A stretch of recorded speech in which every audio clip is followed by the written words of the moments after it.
Good morning, Siargao. Maayong buntag kaninyong tanan. Good morning, good morning, good morning kaninyong tanan. Happy morning. Magandang umaga po. Maayong buntag kaninyong tanan, mga ka-Siargao.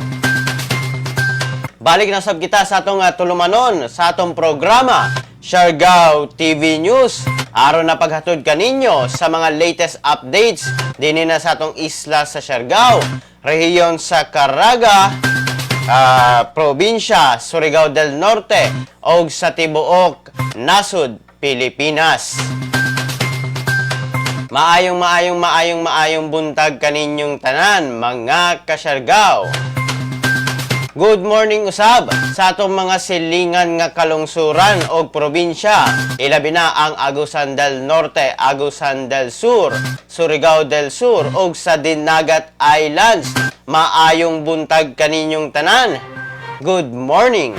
Good morning usab sa atong mga frontliners din ha, nga padayon nga naghatag sa ilang effort para na makaserbisyo kanatong tanan, mga katawhan.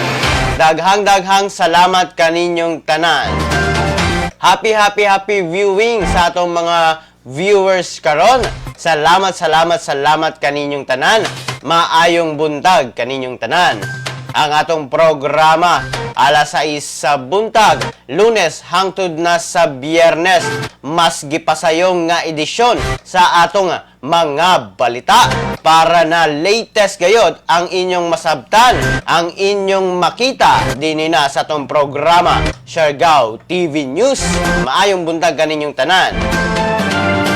Daghang salamat usab sa atong mga suking tig-subaybay na ang mga viewers nato. Salamat kaninyong tanan. Please like, share, follow sa atong programa para po daghan kamong nga makahibalo sa atong mga latest updates. Good morning.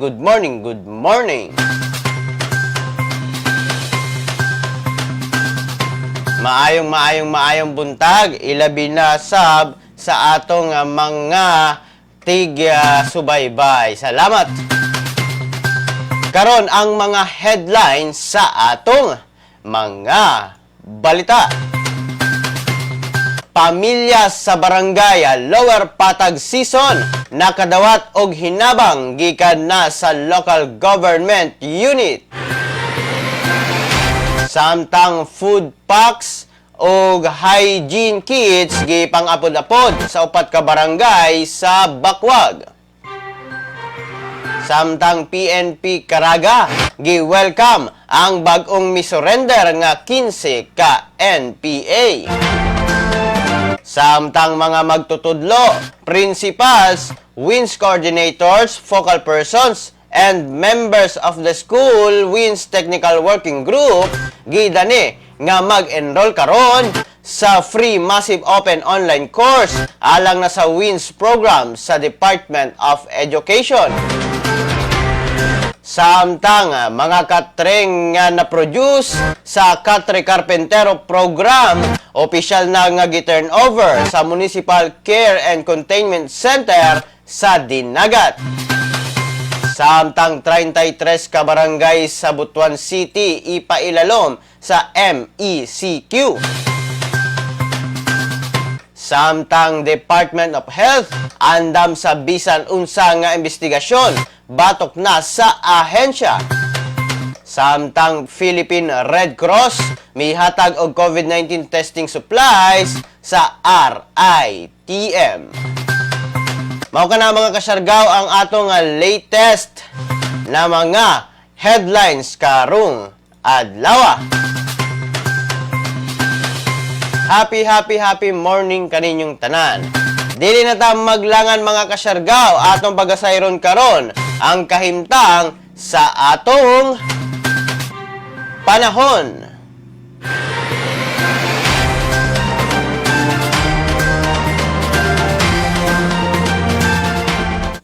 Ang atong kahimtang karon mga ka-Siargao sa panahon, ang rehiyon sa Caraga makasinati sa madag-umon nga kalangitan.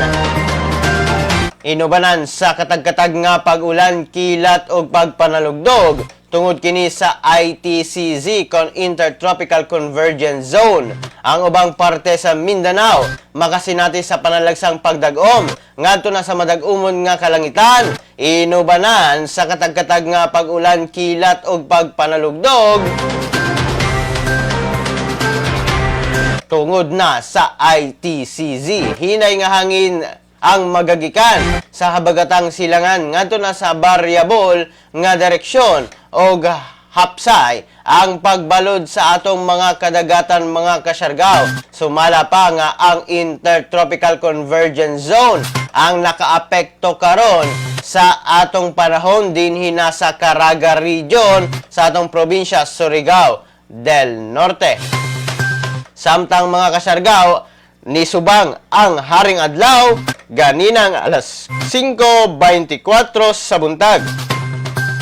Samtang mosalop kini unyang hapon alas 6:02 mga kasyargaw.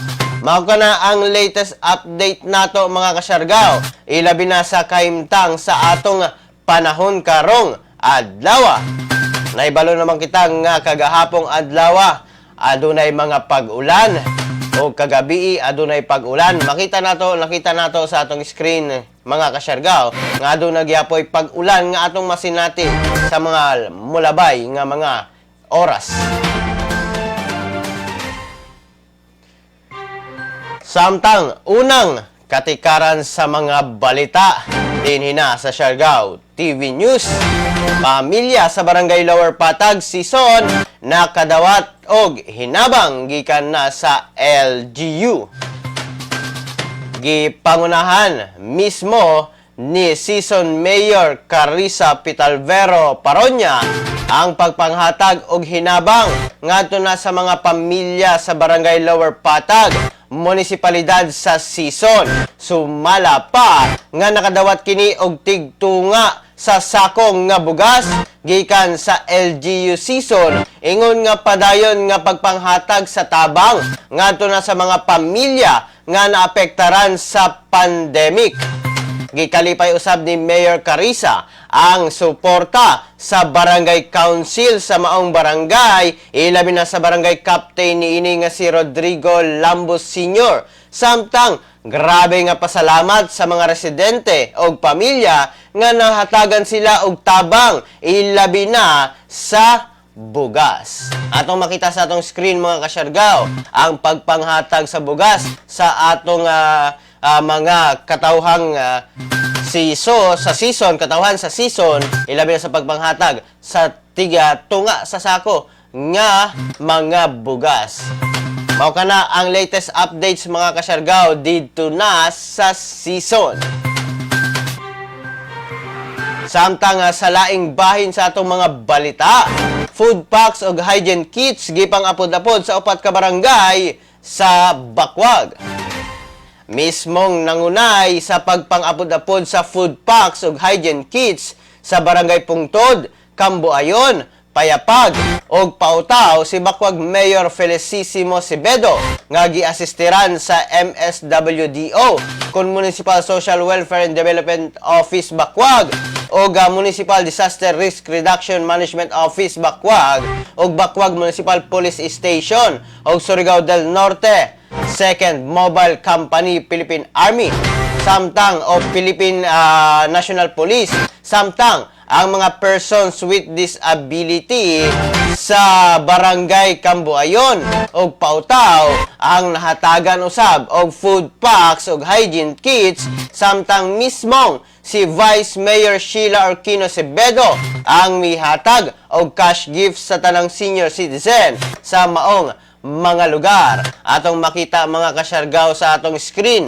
ang mismong pagpanghatag sa maong mga hinabang, maong tabang ngadto na sa nagkadaiyang barangay sakop sa Bakwag, ilabi na sa Barangay Pungtod, Cambuayon o Payapag ug Pautaw. Mao kana ang latest updates dito na mga kasyargaw sa Bakwag.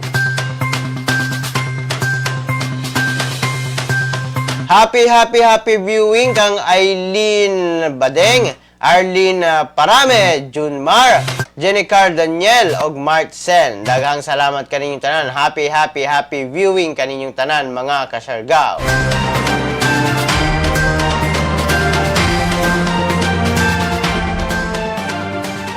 Samtang sa laing bahin sa atong mga balita. PNP Caraga gi-welcome ang bag-ong misurrender nga 15 ka NPA.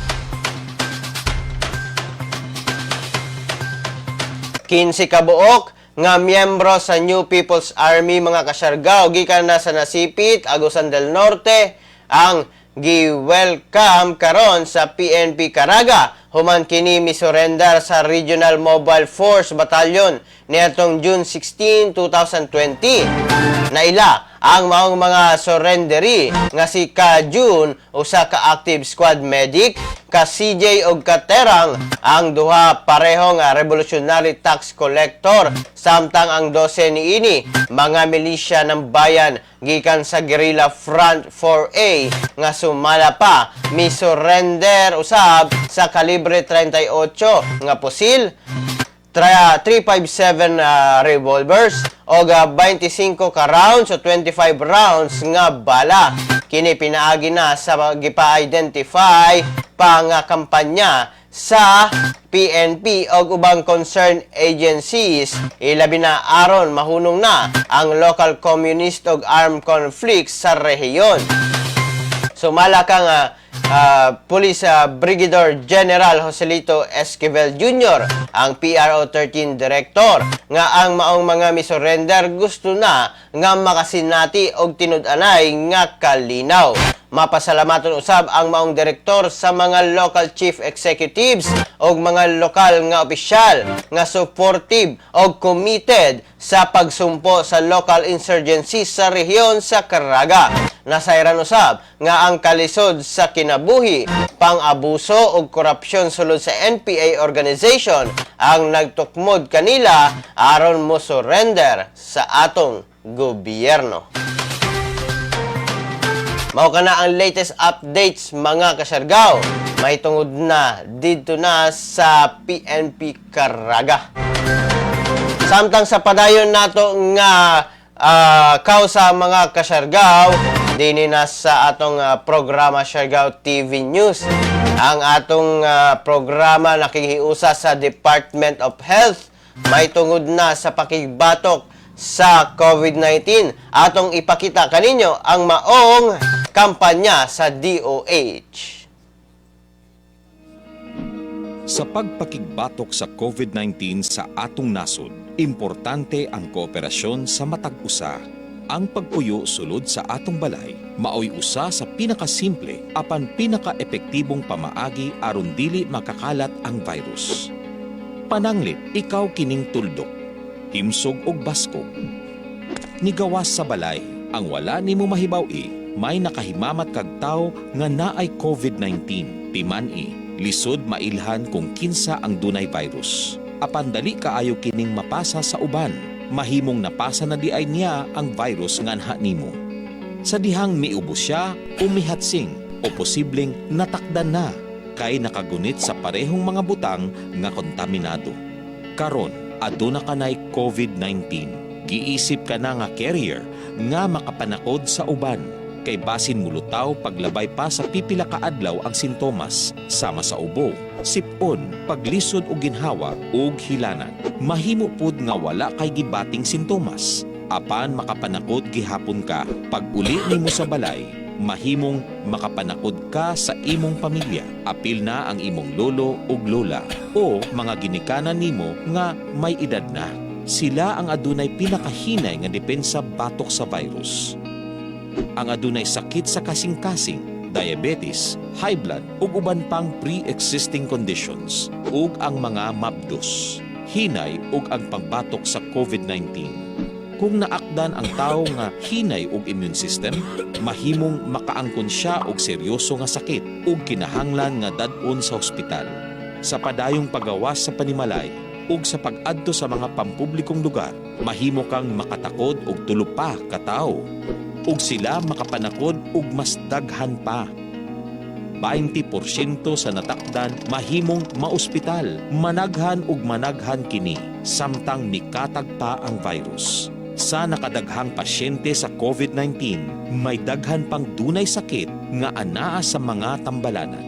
Ang mga pasyente nga naglisod ang kahimtang, dili na maatiman. Wala nay lugar alang sa mga pasyenteng adunay laing gihambing balatian. Kaya natong likayan ang padayong pagkuyanap sa COVID-19. Kung naghuna-huna kita sa kaayuhan sa uban, kinahanglan natong maghuna-huna og muaksyon nga murag bit-bit na nato ang virus aron dili na kini mukalat pa sa uban. Sunda ang social distancing ug kung mahimo magpuyo kita sulod sa atong balay. Kung kinahanglan gyud nga mogawas, pirmeha ang usa ka metro nga gilayon sa ubang tawo. Kinahanglang limpyo ang atong lawas ug ang palibot. Pirming manghugas sa kamot gamit ang sabon ug tubig. Ug i-disinfect ang mga butang nga pirming gigunitan. Ang importante, atong mapahinayan ang pagkuyanap sa COVID-19 aron mo gamay ang kinahanglang magpa-ospital ug makuhaan ang mga Pilipinong nagkasakit. Mahimong epektibo lamang kini kung magpermanente kita sa atong balay. Sundon ang social distancing. Usa ka gamayng sakripisyo alang sa kinabuhi sa sama natong mga Pilipino. Magtinabangay kita. Atong sugpuon ang COVID-19.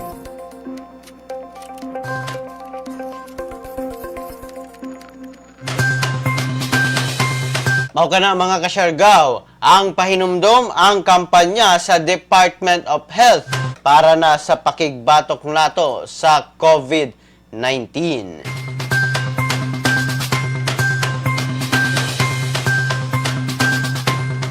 Samtang sa laing bahin sa atong mga balita, mga kasyargaw, mga magtutudlo, principals, WINS coordinators, focal persons, and members of the School WINS Technical Working Group gidani nga mag-enroll karon sa free massive open online course alang na sa WINS program sa DepEd. Gidani karon mga kasyargaw ang mga magtutudlo, principals, WINS coordinators, focal persons ug members sa School WINS Technical Working Group nga mag-enroll karon sa free massive open online course.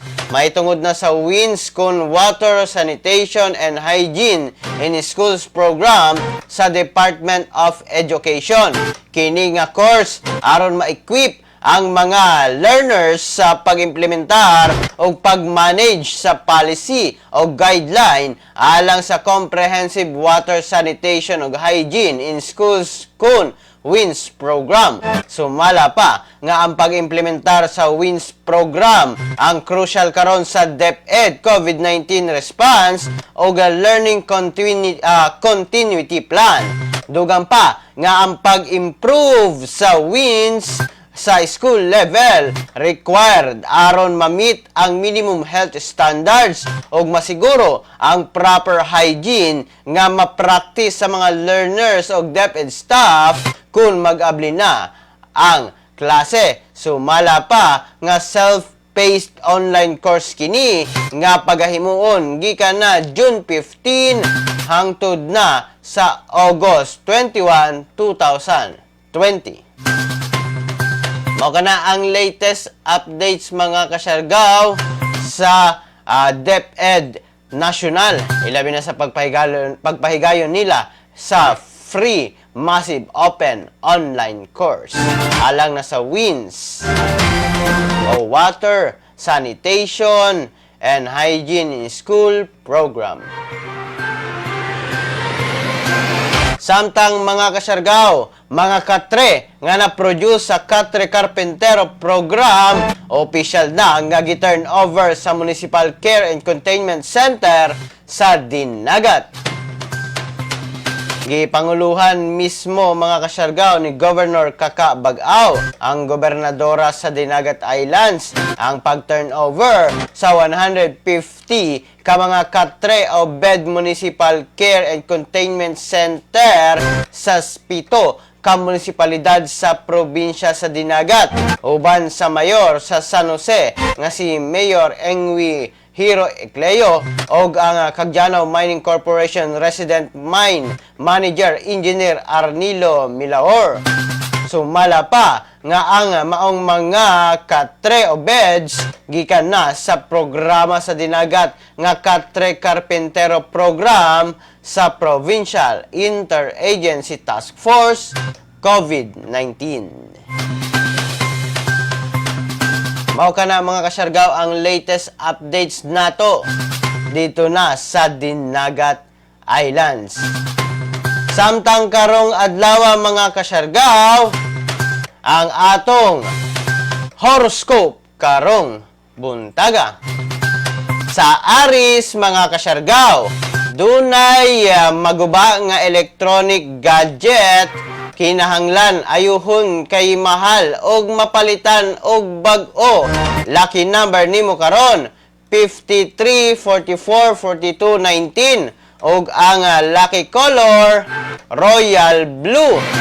Samtang sa Taurus, maglibyos sa balay karon o maglimpyo sa balay karon, makita nimo ang mga misplaced nga document, maglikay sa lalis aron dili mag-away. Lucky number 49, 19, 52, 33. Lucky color green. Samtang sa Gemini, mahiubos ka sa imong friend. Adunay change sa imong social party. Lucky number 29, 32, 57, 39. Og ang lucky color pearl white. Samtang sa Cancer, malipay ka sa mga activities with your partner. Excellent karon paghimo og agreement. Lucky number 57, 43, 31, 24. Lucky color antique gold. Sa Leo, ang interes sa gugma highlighted karon. Malipay ka sa development sa work. Lucky number 29, 43, 54, 13. Og ang lucky color pink. Samtang sa Virgo, nasa imo ang bola sa financial interest. Favorable karon ang investment. Mag-consult sa psychic aron adunay right guidance sa imong decision. Lucky number 37, 59, 33, 41. Lucky color blue violet. Sa Libra, dunay advantage sa pag-combine sa business o pleasure. Ang imong financial prospect mag-improve karon. Lucky color crimson red o lucky number 57, 23, 44, 19. Sa Scorpio, favorable para sa meeting sa mga persons with authority. Maayo ang response nila sa imong idea. Lucky number 37, 29, 41, 13. O ang lucky color mango orange. Samtang sa Sagittarius, padayon ang success sa imong business interest. Malipay ka sa imong love activities. Lucky color emerald green. Samtang sa Capricorn, ang friend nimo ang ahente sa usa ka kondo. Kinahanglan cooperative ka sa kauban sa work usab karon. Lucky number 23, 54, 19, 33. Og lucky color bronze. Sa Aquarius, ayaw pagreklamo sa imong bills. Pagpasalamat ka kay aduna kay capacity to pay your bills. Lucky number 29, 13, 31, 49. Lucky color butter yellow. Sa Pisces, maglikay sa mix-up karon. Dali ka maglibog. Ayaw pagpirma sa document kung wala kay mga abogado. Lucky number 34, 52, 41, 16. Og ang lucky color, yellow. Mao kana mga kasyargaw ang atong horoscope karong adlaw. Giya lamang kini mga kasyargaw para na sa pagkaput nato sa atong success. Salamat kang Renato Floren, Yuel Nogalisa, salamat kang Mark Sen, salamat usab sa pag-like, react og view dinina sa atong programa Siargao TV News. Salamat. Dito sa Burgos mga kasyargaw, kung gikan kamo sa Pilar, paingon kamo sa Santa Monica o sa San Benito, malabyan ninyo ang Seaside Restaurant, haduol sa dalan dito na sa Burgos at bang sa Maanindot nga view din na sa Burgos mga kasyargaw. Bisitahan ninyo Seaside Restaurant. Samtang sa laing bahin sa atong mga balita. 33 ka barangay sa Butuan City ipailalom sa MECQ. Sugod karong adlaw mga kasyargaw, ang syudad sa Butuan ipailalom na sa MGCQ kon Modified General Community Quarantine hangtod na sa July 2, 2020 except sa pipila ka barangay nga sakop niini. Kini nga announcement sa Butuan City base na sa pag-aproba sa National IATF Resolution number 46-A. Samtang base na sa pag-aproba sa Regional Task Force COVID-19 1 Caraga Shield, ilalom sa Resolution number 42, ipailalom sa MECQ kon Modified Enhanced Community Quarantine ang 33 o 33 ka barangay sa Butuan City nga mao ang Agaw, Agusan Pequeño, Ambago, Baan, Kilometro 3, Baan Riverside, Bading, Bayanihan, Buhangin, Dagohoy, Diego, Silang, Doongan, Dumalagan, Fort Poyohan, Golden Ribbon, Holy Redeemer, Humabon, Barangay Imadehas, Barangay JP Rizal, Barangay Lapu-Lapu, Leon Kilat, Libertad, Limaha, New Society Village, Obrero, Ongyo, Raha Sulaiman, San Ignacio, San Vicente, Sikatuna, Silongan, Tandang Sora, Orduha, o Barangay Villa, Kananga. Mao kana mga kasyargaw ang 33 nga himuon nga MECQ sa syudad sa Butuan. Apan ang uban na sa wala mga natukod, MGCQ ang mga barangay, mga kasyargaw. Apan ang 33 ka barangay, MECQ. Base na sa Regional Task Force Caraga o 1 Caraga Shield, mga kasyargaw, Resolution number 42. Samtang mga kasyargaw, alang sa kasayuran sa tanan ang pagpangrehistro sa Land Transportation Office kon LTO nga paghimuon unta karon June 19 to June 20, 2020 sa Socorro na re-schedule sa June 18 ngadto na sa June 19 o karong adlaw hangtod na sa ugmang adlaw mga kasyargaw o magsugod kini alas 8 sa takna o karong alas 8 sa buntag mga kasyargaw dito na sa Municipal Gymnasium, Barangay Navarro, Socorro, Surigao del Norte. So nasibog mga kasyargaw ang pagpangrehistro, pagkuha, pag-renew sa mga rehistro sa mga sakyanan o guban pang bahin sa mga ekipo nga kinahanglan i-rehistro sa LTO. Mao kana ang announcement mga kasyargaw dito na sa Socorro. Nasibog ang pagpangrehistro sa LTO. Samtang sa pakigbatok usab nato mga kasyargaw sa atong COVID-19, nakikiusap ta sa atong DOH may tungod na sa pakigbatok sa fake news. Atong pagatan-awod mga kasyargaw. Para malabanan ang COVID-19, ang kailangan natin ay tama at totoong impormasyon, hindi fake news. Huwag ka agad maniniwala sa nababasa at naririnig. Ang pagkalat ng mga maling paniniwala tungkol sa COVID-19 ay nagdudulot ng panik, takot at maling desisyon. Laging i-double check kung saan nanggaling ang nabasa o narinig. Maging mapanuri at i-share lamang ang tamang impormasyon. Sa wastong pag-iingat, ang virus hindi kakalat. COVID-19, kayang-kaya nating tapusin. Mao kana mga kasyargaw, ang atong kampanya usab, ang atong pakikiusa sa Department of Health, UNICEF o USAID may tungod na sa pagibatok sa fake news mga kasyargaw. Samtang sa laing bahin sa atong mga balita, mga kasyargaw.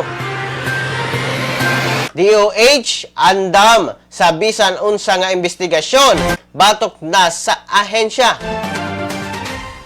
Andam ang Department of Health kun DOH batok na sa bisan unsa nga investigasyon sa ahensya, mga kasyargaw. Kini ang nahimong reaksyon ni Health Secretary Francisco Duque III human nga gisugo ni Ombudsman Samuel Martires ang usa ka investigasyon nga batok na kang Duque o mga opisyal sa DOH sumala pa nga palpak nga lakang sa maong mga ahensya o maong ahensya sa response sa COVID-19 crisis. Giingon ni Duque nga welcome alang sa DOH ang bisan unsa nga investigasyon batok sa bisan unsa nga issue og aligasyon. Dugang pa nga giandam na niya ang mga dokumento aron tubagon ang mga aligasyon batok na sa Department of Health. Mao ka na ang latest updates sa Department of Health, mga kasyargaw dito na sa Manila. Samtang sa atong gamay na trivia karon, mga kasyargaw, di na mo.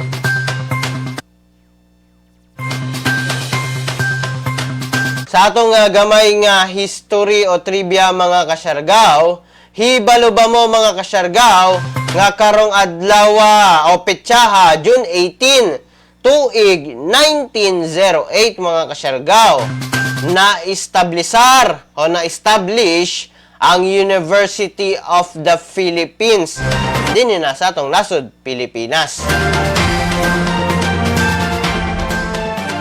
Sumala pa nga ang College of Medicine ang usasab sa chronologically considered nga pinakaunang unit sa maong universidad.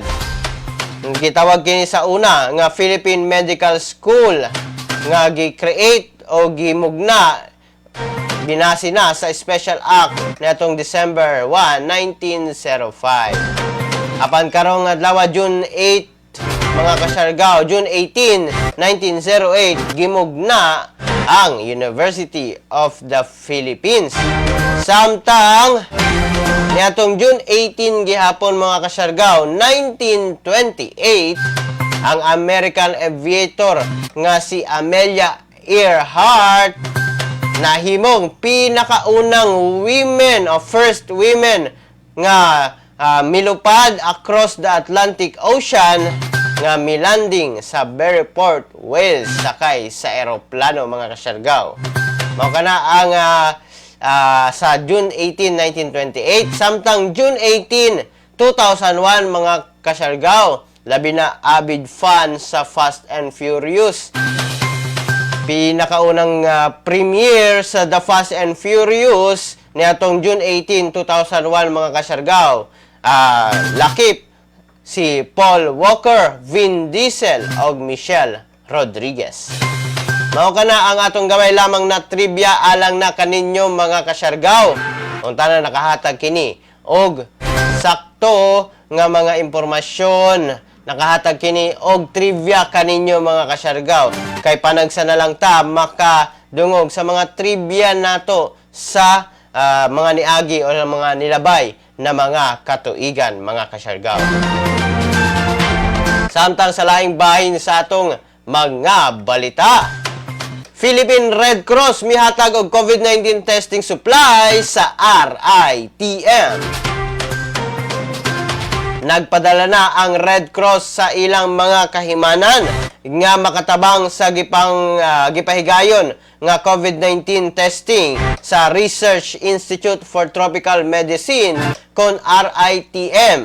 Sumala sa chairman ni ini nga si Senador Richard Gordon nga dili dapat magkaaberya ang gihimong testing sa RITM, maong gipadalhan kini og mga kinahanglanong gamit. Sa dili pa kini misulat niya tong Lunes si Vince Dizon, Deputy Chief Implementer sa National Task Force COVID-19, ngadto na kang Senador Gordon aron makahulam og mga gamit para na sa RITM. Maong gisugo dayon sa senador ang pagpadala sa maong mga testing items.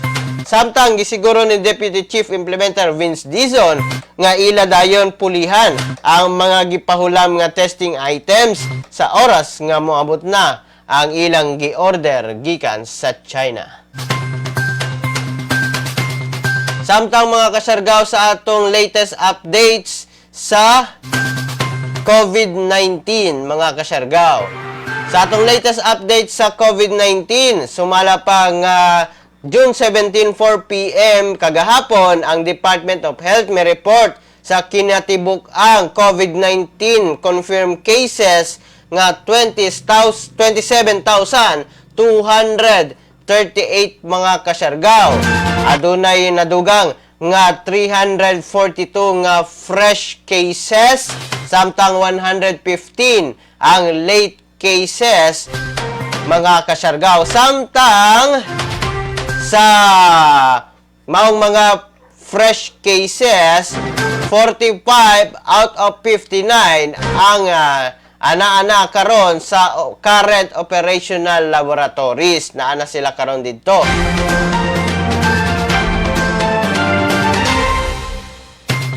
Kini sa gisubmit mismo sa mga operational laboratories. 45 out of 59 ka mga operational laboratories.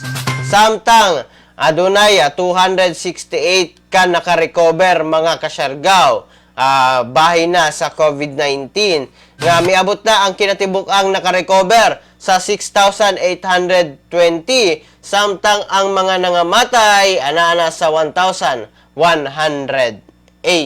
Mao kana mga kasyargaw ang latest updates sa DOH may tungod na sa mga confirmed cases sa DOH COVID-19 Case Bulletin number 95. Mao kana mga kasyargaw ang latest updates nato sa atong mga balita dinhi na sa isla sa Siargao, probinsya Surigao del Norte og sa rehiyon sa Caraga og sa tibuok Pilipinas, mga kasyargao. Ang atong programa alas 6 sa buntag, Lunes hangtod na sa Biyernes, mga kasyargao. Ang atong programa dinhi na lamang kutob, mga kasyargao, hangtod sa sunod ninyong pagbisita dinhi na sa atong live stream karon. Kininyo nagalagad sa live stream, Kuya G, moingon kaninyong tanan, mga kasyargao. Pagpakabana, makisayod, aron dili kita mahisukamot. Good morning, ingat, Pilipinas!